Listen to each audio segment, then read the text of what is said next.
کہ جب حضرت نوح علیہ السلام کشتی بنا رہے تھے تو ایک مومنہ بوڑھی خاتون روز اللہ کے نبی کے پاس اپنی گٹھری لے کر آتی اور کہتی، اے اللہ کے نبی، کشتی کب روانہ ہوگی؟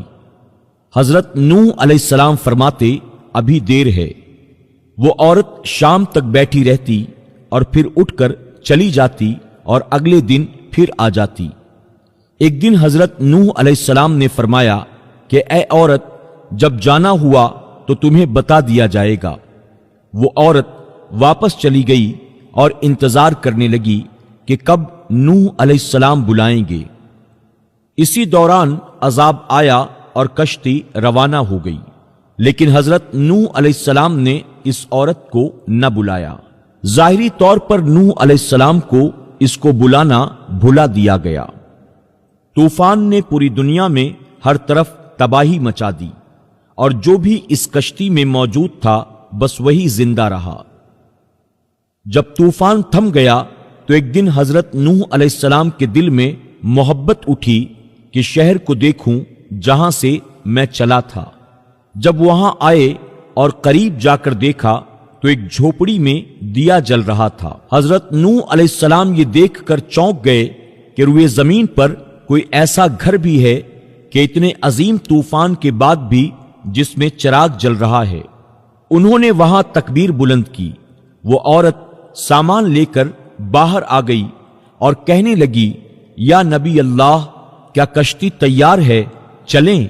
حضرت نوح علیہ السلام نے حیرت سے اس کو دیکھا اور فرمایا، رکو، کیا تمہیں کچھ بھی پتا نہیں چلا؟ وہ کہنے لگی، یا نبی اللہ، کیا نہیں پتا چلا؟ آپ نے فرمایا، اتنا بڑا سیلاب آیا، بارش ہوئی، کیا تمہیں کچھ بھی پتا نہیں چلا؟ بڑھیا کہنے لگی، یا نبی اللہ، بس ایک دن بادل گرجے تھے اور کچھ ہلکی سی پھوہار پڑی تھی۔ حضرت نوح علیہ السلام حیران ہو کر آسمان کی طرف دیکھنے لگے اور کہا، میرے اللہ، یہ کیا ماجرا ہے؟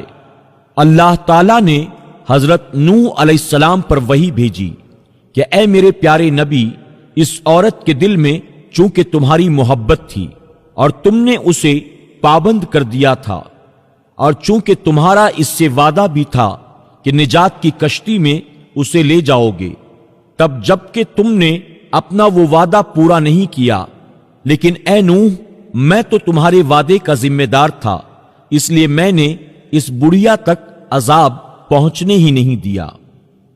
حضرت سجاد رحمت اللہ تعالی علیہ نے اپنے پاس بیٹھے لوگوں سے فرمایا، اے مومنو، یہ حدیث قیامت تک کے مومنوں تک پہنچانا تم پر واجب ہے۔ انہیں بتا دو کہ جس نے ہم سے محبت کی، قیامت کا عذاب ضرور آئے گا، لیکن جیسے اس بڑھیا کو پتہ نہیں چلا، مومنوں کو بھی پتہ نہیں چلے گا کہ کب قیامت آئی اور کب چلی گئی۔